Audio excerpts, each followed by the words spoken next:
Okay mga kababayan, Chris Ulo po at welcome back po ulit dito sa ating YouTube channel. Okay, pag-usapan ho natin mga kababayan, mga ka-analyze, ito hong impeachment trial ho ni VP Inday Sara Duterte na hanggang ngayon ho ay wala pa hong nangyayari. At alam naman natin lahat, naglabas ho ang Supreme Court about ho dyan sa impeachment trial ni VP Inday Sara Duterte na ipinail ho ng kampo ni VP Inday Sara Duterte sa pangunguna ho ng kanyang abogado na si Attorney Torion. Na ipawalang bisa ho itong hinaing impeachment laban kay VP Inday Sara Duterte at naglabas na ho ang Korte Suprema na unconstitutional daw. Nako ha. Nako, eto na. Dalawang magkapatid na ho kasi itong magkasama ngayon sa Senado na itong magkapatid na tulpo. Naloko na. Medyo nalaglag pa nga ito si kanilang kapatid si Ben Tulpo. Kung nanalo yun, lalong yari ito si VP Inday Sara Duterte. Pinagtulungan na ho, binanata na ho ng magkapatid na Tulpo, Senador Erwin Tulpo at Senador Rapi Tulpo. Ito hong si VP Inday Sara Duterte at gigil na, ha? At talagang pati ito si Erwin Tulpo, si Senador Erwin Tulpo, bago ho nating senador yan dito sa 28th Congress, gigil na ho, talagang gustong-gusto nyo na rin ho masimulan ho itong impeachment trial ni VP Inday Sara Duterte. Pakinggan ho natin.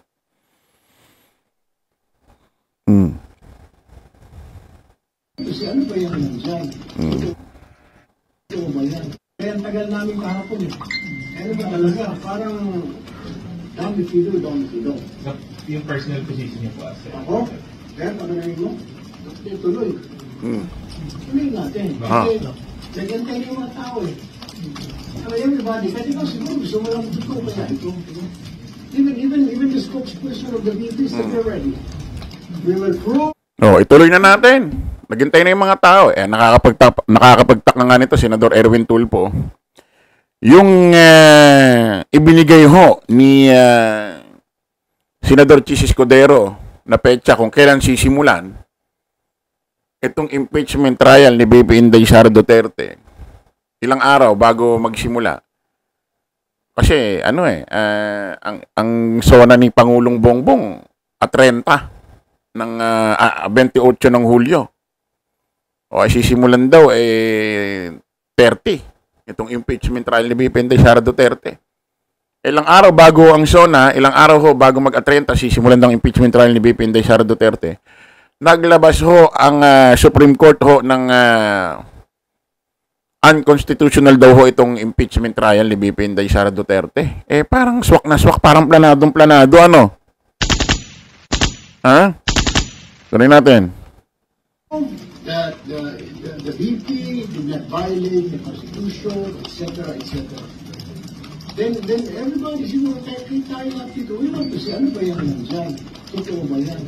Siguro pa naman, paglatag pa lang ng mga evidence, pieces of evidence sa korte, makikita naman talaga kung may katuturan yung evidence o wala. Yun ang nakita ng Supreme Court. May problema. Ang nakakapagtaka pa nga niya, Senador Erwin Tulpo, di ba may video kang lumabas na si VP Inday Sara Duterte, nagpapasalamat na na-file na, salamat, at masasagot na ang mga tamang katanungan, sa tamang ganito, ganyan. After ng ganung video, nag-file naman ang kampo nila ng petisyon na ipawalang bisa ho itong impeachment trial ni VP Inday Sara Duterte dun sa pumirmang 200 mahigit at nadagdagan pa ng 25 mambabatas na pumirma ulit. Kasi kung talagang nasa katotohanan, kasi dalawa ho magiging benefits nito Excuse me. Dalawa ho magiging benepisyo ho nito Mapatunayan ni VP Inday Sara Duterte na wala siyang kasalanan. Pangalawa, malalaman kung talagang may nangyaring katiwalian. Kung talagang itong si VP Inday Sara Duterte walang nangyaring katiwalian, pandarambong sa DepEd at OBP, di ba dapat sila nga yung dapat talagang gustong-gusto nilang masimulan ito para maisampal nila lahat ng ebidensya at mapahiya ang Congress, mapahiya ang Senado at mapatunayan sa taong bayan na walang nangyaring katiwalian sa OBP at DepEd sa panunungkulan ni VP Inday Sara Duterte. Para luminis din ang pangalan niya. Kasi marami rin tao, mga kababayan, na gustong masimulan ito at malaman ang katotohanan kung may nangyaring katiwalian o wala. At ang pinag-uusapan dito, ang hinahanap dito, tax, buwis ng taong bayan na pinagsama-sama. At pinagkatiwala dyan sa dalawang ahensya ng OBP at DepEd na yan. O bakit tayo nyo masimulan? Kung talagang nasa inyong katotohanan. Kung talagang gawa-gawa lang ito, paninira lang ito, ba't ayaw nyo masimulan? Ba't gusto nyo mabasura? Ba't gusto nyo ma-dismiss? Ba't gusto nyo hindi matuloy? Ha? Di ba dapat kayo nagmamadali? Masimulan ito? Para maihatag lahat ng ebidensya at para mapahiya lahat ng naniniwalang may ginawang hindi maganda si VP Inday Sara Duterte sa kanyang panunungkulan? Ay, bakit ayaw nyong masimulan? Baka kahon naman kasi, kaya ganon. Ha?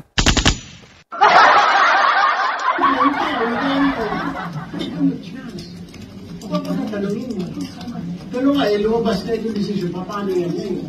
Magkakaroon tayo ng constitutional crisis. Pag nilabanan natin, di ba? Sabay, sabi na, hindi daw ito first time yung nagkagano. Pero kung lalabanan mo, we will have a crisis. And that's a bad example to our people. Hindi naman dapat kasi nagkaganito, Senador Erwin Tulfo. Kung hindi hinarang ni Senate President Chis Escudero ang impeachment trial, kung sinimula na nung nakaraan lahat, kung pinakinggan niya sila, Senador Coco Pimentel at iba pang senador, sabi niya, nasa batas daw tong mga desisyon niya. Baka pwede naman magawan din ng paraan para masimulan na hindi naman din illegal. Nasa batas din. Pwede naman din eh. Ayaw mo lang. Diba? Hindi naman porkit sinabing sisimula na, illegal na yung ginawang pamamaraan eh. Kung sa pananaw mo, hindi agad masimulan, idadaan mo sa legal, baka pwede rin namang masimulan agad sa legal na pamamaraan din. Pwede naman yata kung gugustuhin mo At hindi rin naman imumungkahi yan ng iyong mga kasamahan kung illegal din naman ang pamamaraan. Ayaw mo lang talaga. Kaya ang laki ng pananagutan din dito ni Senador Chis Escudero At saka nakakapagtaka, yung binigay niyang petsa na kung saan sisimulan, nung ibinaba yung hatol na unconstitutional daw ito impeachment, magkalapit lang. Magkalapit lang. Tapos, inilabas pa bago magsona. Parang pang-insulto pa kay Pangulong Bongbong. At ang nakakapagtaka dito, yung mga judges dyan sa Supreme Court na kung saan sinasabi ang paniniwala nila unconstitutional tong impeachment na ipinal kay VP Inday Sara Duterte. Lahat ho yun appointee ni Digong sa kanyang administrasyon. Lahat ho unconstitutional ang kanilang desisyon. Wala man lang na iba. Parang di man lang halata. Lahat talaga solid, ano? Tuloy natin. Kung Senate niya, umubra ang Supreme Court, dapat ang Supreme Court ang nagka-translate ng mga batas natin. We make the laws, they translate the laws. Okay. Are you willing to sign that? Nakita niyo na No. po. Well, napag-usapan natin kahapon doon, pero there's no such resolution. Pag ang napag-usapan namin, humingi yung minority ng hanggang August 6 para ma-review. Sabi ni Senator Tim, kayo mga lawyer, okay lang kayo. Senator Tito, Senator Dia, paano ko yung mga civilian? 98 pages. So, pumayag din. Kasi mga kababayan, kinakailangan malaman ng taong bayan ito. Kasi kung nagkaroon talaga ng, according sa Korte Suprema, hindi raw lalabi sa isa ang pagpile na impeachment sa loob ng isang taon. Isa lang naman iba-ibang elements lang. Kaso nga lang mga kababayan, ganun talaga. Kapag may kinikilingan, paano nga kung isipin mo, kung sa isang taon na ipapile to? Wala na, malabnaw na yan. Marami pang pwedeng mangyari sa loob ng isang taon. Kung sa next year, sa February raw, pwedeng i-file. Marami pang pwedeng mangyari niyan. Tapos, 2028 ang national election. Pero 2027 ng October, filing na. Kung 2026 ng February yan, medyo ano-ano na yan. Hindi mo masabi na mga utak ng ibang politiko dyan. Alam mo naman ang utak ng ibang politiko, paiba-iba na rin eh. Kasi naalagaan nila yung political career nila eh. Kaya minsan kamper ito, minsan kamperon. Ano pa sabi ni Senador ni ano rin dito ni Senador Rapi Tulfo rito, yung isang tulpo na senador din. Utang ina mo, baste. Ba't napunta kay grabe ka kap ninyo, bigla ka na lang sumisingit sa Tuloy natin to. Gusto ko matuloy impeachment para mabigyan natin pagkakataon si BP Sara na maisabi niya yung kanyang side. Mas maganda 'di ba ma-clear niya yung name niya sa pamagitan ng pagdidepensa niya doon sa impeachment at mapapatunayan na inosente siya as opposed to yung mababasura before na magkaroon ng hearing sa impeachment. So against din kayo na ma-dismiss agad yung impeachment case nang walang trial na mangyayari? No, against ako. Gusto ko dapat You will vote against it? Gusto ko magkaroon ng trial para naman magkaroon si BP Sara ng pagkakataon madepensa niya ang sarili niya. Kasi for now, sinasabi nga niya na inosente siya. So, let her prove it na inosente siya. Mas maganda yung ma-prove niya na inosente sa pamagitan ng trial. And then, nakita ng mga senador na talagang inosente siya at kulang sa ebidensya. Di ba mas maganda yon? Gusto ko matuloy impeachment para ayan, mga kababayan, according kay Senador Rapi Tulfo, kapatid din ho ni Senador Erwin Tulfo, gustong-gusto niyang matuloy ang impeachment trial. Para madepensahan din daw ni BP Inday Sara Duterte ang kanyang sarili, para maipakita sa taong bayan, sa Congress, sa Senado na wala siyang kasalanan. Ang problema, Senador Rapi Tulfo, parang hindi naman yun ang goal, layunin ng kampo ni BP Inday Sara Duterte. Hindi nila layunin, hindi nila goal na mapatunayan na si BP Inday Sara Duterte. Walang kasalanan. Parang ang goal nila, ma-dismiss, mabasura. Parang ayaw talaga nila ng trial kasi baka kahon na kahon nga.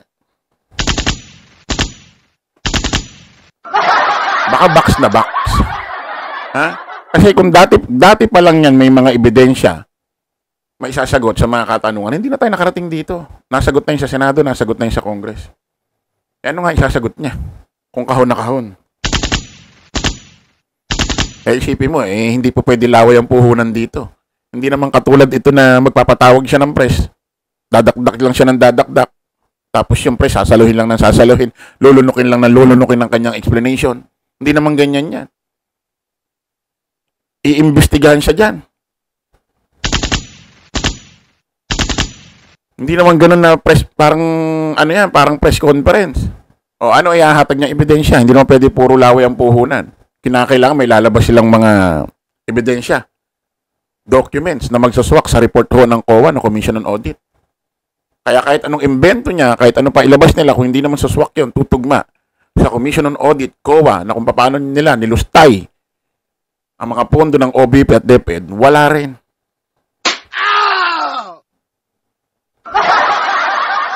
Kaya nga kahon na kahon eh. Sabi ko nga sa inyo, sa tanagal kong nanonood ng politika, ngayon lang ako nakapanood ng usaping graph, plunder na kung saan, box na box. Galing din mag-sell stock ni Senador Rapi.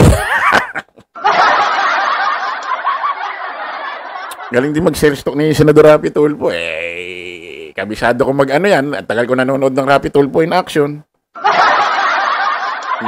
Dalawa kasi magiging benefits niyan eh. Mapatunayan ni BP Inday Sara Duterte wala siyang kasalanan at malaman ng taong bayan kung talagang may nangyaring katiwalian. Kaso nga, inuulit ko sa inyo, parang hindi yun ang goal ng grupo ni Pusit na mapatunayan nilang walang kasalanan kanilang BP Inday Sara Duterte. Parang ang goal nila mabasura, ma-dismiss. Talagang ayaw nila ng trial. Kasi, kumbaga sa bakit mo pa nanaising mag-trial kung alam mong wala naman kayo talagang ihahatag na ebidensya para mapatunayan na wala kayong kasalanan? Isipin nyo, pag di natuloy ito, mga kababayan, lumabnaw na ng lumabnaw, at totoong may nangyaring katiwalian dyan sa OBP at DepEd. Ano to? Ano yung mga pera na yun? For free? For free na lang? Hayaan na lang nalunok, ganon? Okay mga kababayan, kita-kita tayo ulit sa panibagong live vlog. Bye-bye po.